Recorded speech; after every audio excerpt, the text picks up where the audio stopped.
Well आपके दिमाग में क्या आता है जब आप नॉर्थ कोरिया को सुनते हैं, नॉर्थ कोरिया के नाम को सुनते हैं? लाफ करने का बैन, हंस ही नहीं सकते। 11 दिन तक ये बैन लगा था। और क्यों लगा था? अपने ही अंकल्स को मरवा के और अपने हाफ ब्रदर को पॉइजन करके। हे गाइस, मैं हूं प्रशांत फ्रॉम टेक्नोड और स्वागत करता हूं आपका एक नए वीडियो में, जिसमें हम बात करने वाले हैं एक ऐसी कंट्री के बारे में जिसको कहा जाता है दुनिया की सबसे सीक्रेटिव और स्ट्रेंज कंट्री, जिसका नाम है नॉर्थ कोरिया।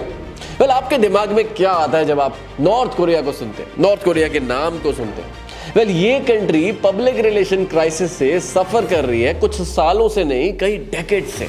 या तो लोगों को इस कंट्री के बारे में कुछ पता ही नहीं है, या फिर सिर्फ नेगेटिव न्यूज ही पता है, जो कि थोड़ा बहुत गूगल से मिल जाती है। अगर आज अभी भी इसी टाइम पर वीडियो देखते हुए अगर आप गूगल पे सर्च कर ले इस कंट्री के बारे में, तो शायद आपको इसकी स्ट्रगलिंग इकोनॉमी के बारे में पता लगेगा, या फिर कुछ अजीब सी सेंट्रिक हैबिट्स के बारे में पता लगेगा इनके supreme leader Kim Jong Un की। और हाँ, ये कंट्री काफी अपने स्ट्रेंज रूल्स के लिए भी पॉपुलर है, जो इसके देश में इंप्लीमेंट किए जाते हैं इनके सुप्रीम लीडर के थ्रू। जैसे कि नॉर्थ कोरिया में पेट्स पालना अलाउड ही नहीं, ब्लू जीन्स पहनना इलीगल है, सिटीजन्स को बड़ा ही लिमिटेड एक्सेस है इंटरनेट का, और इंटरनेशनल कॉल्स तो लोग कर ही नहीं सकते। औरतों को साइकिल चलाना बैंड है, टू व्हीलर चलाना बैंड है, और कंट्री के कुछ हिस्सों में तो हॉट शावर लेना भी बैंड है। अब अगर ये एनफ नहीं है ना, तो दिसंबर 2021 में नॉर्थ कोरियंस पे एक और बैन लग गया था, लाफ करने का बैन।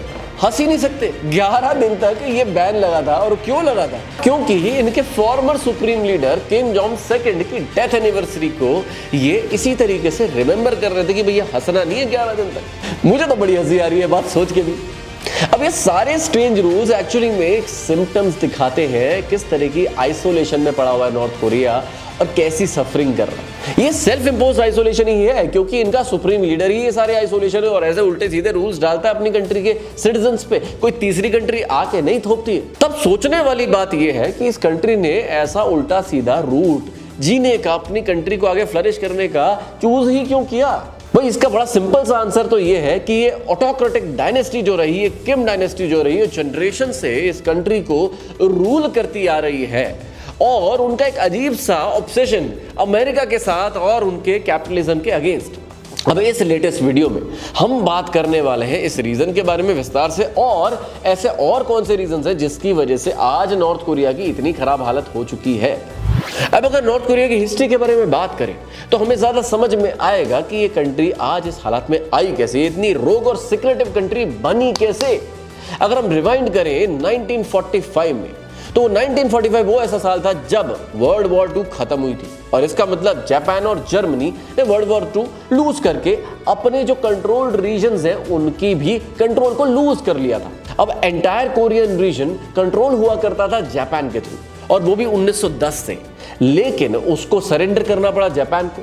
अब कोरिया एक कॉम्प्लिकेटेड मामला था, क्योंकि अमेरिका और सोवियत यूनियन, जो कि वर्ल्ड वॉर 2 के बाद दो बड़े पावर सामने आए थे, उन दोनों ने ही स्टेक क्लेम कर लिया था इस रीजन पे। इसी वजह से कोरिया को डिवाइड कर दिया गया। साउथ कोरिया को सपोर्ट था अमेरिका का, और नॉर्थ कोरिया जो सपोर्टेड था वो था यूएसएसआर से, यानी कि सोवियत यूनियन से। अब ये दोनों रीजन्स या कहे कंट्रीज ने डिसाइड किया बिल्कुल अलग इकोनॉमिकल आइडियोलॉजीज फॉलो करने। अब साउथ कोरिया की बात करें तो उन्होंने अमेरिका की फ्री मार्केट कैपिटलिज्म को फॉलो किया, बट नॉर्थ कोरिया की अगर बात करें तो उन्होंने सोवियत यूनियन की कम्युनिस्ट आइडियोलॉजी को फॉलो किया। अब उनका इन्फ्लुएंस इस रीजन पे बना रहे, इसलिए सोवियत यूनियन और चाइना ने अपनी कम्युनिस्ट आइडियोलॉजी के बेसिस पे एक गोरिल्ला फाइटर किम इल संग को इसका लीडर बना डाला। अब इसी के साथ स्टार्ट हुई एक ऐसे डायनेस्टिक रूल की जो कि किंग फैमिली का आज भी चला आ रहा है। 1945 से लेकर आज तक इस कंट्री में सिर्फ किम और उसकी जनरेशन ही रूल कर रहे हैं। सिर्फ 3 साल हुए थे किम इल संग, जो पहला किम फैमिली का पहला वो बंदा था जिसने राज करना शुरू किया था इस नॉर्थ कोरियन रीजन पे। सिर्फ 3 साल हुए थे पावर अज्यूम किए किम इल संग को कि उसने साउथ कोरिया को इन्वेड कर डाला। ये वॉर 3 साल तक चली, जिसके बाद 1953 में इन्होंने सीज फायर का फैसला किया। दोनों कंट्रीज ने सीज फायर का फैसला किया। अब 1953 से लेके आज तक कभी नॉर्थ कोरिया और south Korea proper war form में तो नहीं आए, लेकिन एक कोल्ड वॉर जैसा सीन हमेशा चलता रहता है। इनमें हमेशा टेंशन बनी रहती है इन दोनों रीजन्स के अंदर। इनफैक्ट जो इनके बीच का जो बॉर्डर है ना, नॉर्थ और साउथ कोरिया का जो बॉर्डर है, वो सबसे ज्यादा मिलिटराइज्ड रीजन माना जाता है पूरी दुनिया के अंदर। इनफैक्ट ये सबसे डेंजरस रीजन भी इसी रीजन से माना भी जाता है। अब जैसे ही ये कोरियन वॉर ओवर हुई तो नॉर्थ कोरिया ने अपनी अटेंशन इकोनॉमी की तरफ फोकस करी, यानी कंट्री ने इंप्लीमेंट करना शुरू किया सोवियत के कम्युनिस्ट इकोनॉमिक मॉडल को, यानी कि स्टेट का पूरा कंट्रोल होना चाहिए इकोनॉमी पे और सारे के सारी प्रोडक्शन लाइन पे। अब किम इल संग ने आर्ग्यू किया कि भैया उसकी जो सोशलिस्ट पॉलिसीज है वो कंट्री को एक ग्लोरियस आइडियोलॉजी को देने में हेल्प करेंगे और कंट्री को एक नेक्स्ट लेवल पे लेके चली जाएंगी। और उसका ये मतलब था कि भाई कंट्री को सेल्फ रिलायंट होना है, किसी और पे कोई डिपेंडेंस होनी ही नहीं चाहिए।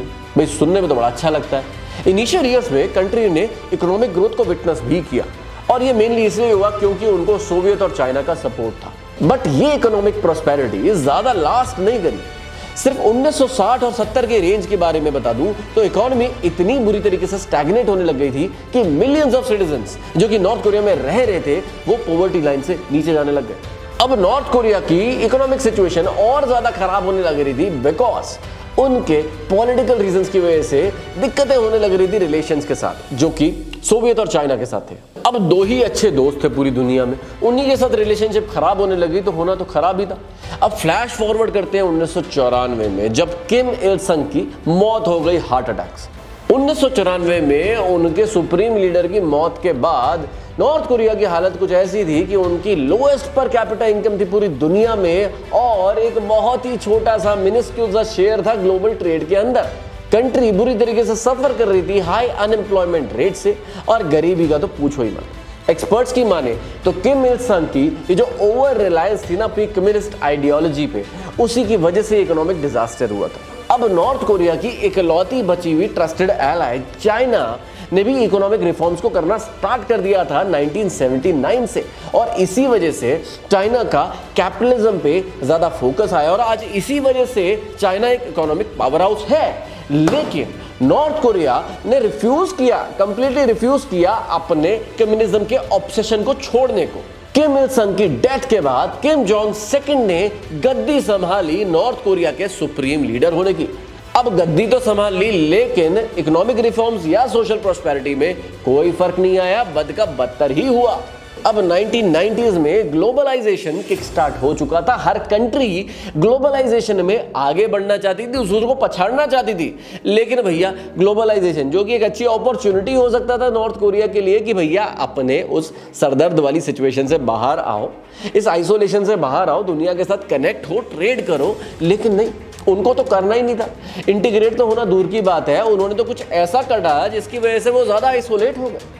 सोवियत यूनियन के 1980s में कोलैप्स होने के बाद अमेरिका अकेली पावर बन चुकी थी दुनिया में और इसकी वजह से कुछ ज्यादा ही डर पैदा हो गया था नॉर्थ कोरिया की रूलिंग एलीट में। इसी की वजह से कंट्री ने एक स्टेप लिया, उन्होंने बोला हम तो भाई न्यूक्लियर मिसाइल बनाएंगे, हम तो अब न्यूक्लियर पावर बनेंगे और यही हमारा तरीका है अपने आप को अमेरिका और उसके कैपिटलिज्म से बचाने का। यानी कि एक ऐसी कंट्री जो कि अपने सिटीजन्स को खाना भी नहीं दे सकती, अब उसको न्यूक्लियर पावर बनना था। किम जोंग सेकंड ने इस न्यूक्लियर प्रोग्राम को जस्टिफाई किया कि भैया हम तो अमेरिका से प्रोटेक्शन करेंगे इसलिए हम ये सब बना रहे हैं। 1990s में कंट्री ने एक्सपीरियंस किया अपना वर्स्ट फेमाइन, ऐसी भुखमरी जिसमें 20 से 30 लाख लोग मारे गए नॉर्थ कोरिया में। और ये डेडली फेमाइन भी काफी साबित नहीं हुई नॉर्थ कोरिया के लीडर्स को ये समझने में कि भैया अपना ये न्यूक्लियर प्रोग्राम का ऑब्सेशन को छोड़ो और अपने लोगों की चिंता करो। फाइनली 2006 में कंट्री ने अपना पहला न्यूक्लियर टेस्ट भी परफॉर्म कर डाला। एग्जैक्टली 5 साल हुए थे न्यूक्लियर टेस्ट को परफॉर्म किए हुए, जिसके बाद किम जोंग सेकंड की मौत हो गई हार्ट अटैक से। थोड़ा स्ट्रेंज लगता है ना, उनके फादर की भी डेथ हुई थी हार्ट अटैक से, फिर उसकी भी डेथ हो गई हार्ट अटैक से। चलिए आगे बढ़ते हैं। उसके बाद गद्दी संभाली नॉर्थ कोरिया की उनकी अगली जनरेशन किम जोंग उन ने, जो उस टाइम पर सिर्फ 27 साल का एक लड़का था और अब बन चुका था नॉर्थ कोरिया एक न्यूक्लियर स्टेट का सुप्रीम लीडर। और बड़ी अमेजिंग बात तो यह है कि उसने ये सुप्रीम पोजीशन हासिल करी अपने ही अंकल्स को मरवा के और अपने हाफ ब्रदर को पॉइजन करके, वो भी मलेशियन एयरपोर्ट पे। उसने काफी सारे मिलिट्री ऑफिशियल्स को भी साइलेंस कर दिया था। साइलेंस का मतलब तो समझ रहे होगे ना। अब पॉइंट ये है कि एक ब्रूटल रिमाइंडर था नॉर्थ कोरियंस को कि भैया अगर तुम किम फैमिली के अगेंस्ट कुछ बोलोगे, अगर रिजीम के जो ये जनरेशंस चेंज हो रही है, अगर इसमें कुछ उंगली करने की कोशिश करोगे तो खत्म कर दिए जाओगे, साइलेंस कर दिए जाओगे। अब जैसे ही किम जोंग उन ने गद्दी संभाली, पावर हाथ में आई, उसने कोई टाइम अपना खराब नहीं किया। उसने बोला भैया न्यूक्लियर मिसाइल प्रोग्राम को और तेजी से चलाओ। 2017 के एंड होते होते उसने 3 न्यूक्लियर टेस्ट कर डाले थे। सैंक्शंस होने के बावजूद एक तो हाइड्रोजन बॉम्ब का भी टेस्ट कर दिया था। कंट्री ने 30 मिसाइल टेस्ट कर डाले थे, एक इंटरकॉन्टिनेंटल मिसाइल का भी टेस्ट कर दिया था। अब नॉर्थ कोरिया का जो डिसीजन था ना कि न्यूक्लियर मिसाइल प्रोग्राम को चालू रखना है, इसकी वजह से उसका इंटरनेशनल आइसोलेशन होता चला गया, सैंक्शंस और लगते चले गए। ये कंट्री पे इतने सैंक्शंस इंपोज हो चुके हैं जो कि हर कंट्री ने लगाए हैं, चाहे यूनाइटेड स्टेट्स ऑफ अमेरिका हो, जापान हो, ग्रेट ब्रिटेन हो, यूरोपियन यूनियन हो। अब इन्हीं सैंक्शंस की वजह से सिर्फ एक चाइना को छोड़ के नॉर्थ कोरिया का कोई वायबल ट्रेडिंग पार्टनर बचा ही नहीं है। ये कंट्री ओवरवेलमिंगली रिलाय करती है चाइना पे अपने एक्सटर्नल ट्रेड के लिए, और ये सारे सैंक्शंस ने इस कंट्री को पुश कर दिया है, इस कंट्री के सिटीजन्स को पुश कर दिया है एक ऐसी गरीबी की तरफ जिससे निकलना बहुत ही मुश्किल है। एक यूएन वर्ल्ड फूड प्रोग्राम की रिपोर्ट के हिसाब से करीब करीब 1 करोड़ लोग इस टाइम पर नॉर्थ कोरिया के अंदर मैल न्यूट्रिशन है, उनको खाने को भी नहीं है। यानी कि आज ये कंट्री लिटरली में भूखी मर रही है। लेकिन किम जोंग को इससे क्या फर्क पड़ता है? उसको तो अपना डिक्टेटर होने का फर्ज निभाना है, न्यूक्लियर प्रोग्राम चलाते रहना है। अब उनकी अय्याशी से कुछ कम नहीं होती। उन्होंने करीब करीब $35,000 तो अपनी अल्कोहल और $95,000 जर्मन वाइन पे खर्च कर रहे हैं हर साल। इसके बिना उनका गुजारा नहीं चलता। सिर्फ कॉफी को ही इंपोर्ट करते हैं ब्राजील से, या लोकल कॉफी तो पीने की शौक ही नहीं रखते। $3.5 मिलियन से लिंगरी बाय करते हैं अपने प्लेजर स्क्वाड के लिए, और यॉट ओन करते हैं $8 मिलियन का। अब आप सोच के देखो, 100 हाई एंड लग्जरी कार्स भी रखते हैं अपने पास एज अ फ्लीट। ऐसी चीजों को, शौक को पालते हैं अपने लिए, लेकिन अपने देश में जो लोग भूखे मर रहे हैं उनकी कोई परवाह नहीं। लेकिन इस सारी हिपोक्रेसी के बावजूद नॉर्थ कोरियंस जो सिटीजन्स हैं वो भैया सुप्रीम लीडर को पूजते हैं। वो कहते हैं कि भैया ये इनको कुछ हो जाएगा तो हमारी तो जिंदगी नहीं रहेगी। आंसू बहाते हैं उनके लिए। अब ये साइकोफेंसी है क्यों? ये ऐसी अंधभक्ति अपने सुप्रीम लीडर के लिए है क्यों इनकी? ये तो क्वेश्चन बनता ही बनता है। अब ये इसलिए होता है क्योंकि इनकी एक मीडिया सारे के सारे प्रोपेगेंडा मशीन की तरह कंट्रोल करती है पूरे स्टेट के माइंड को।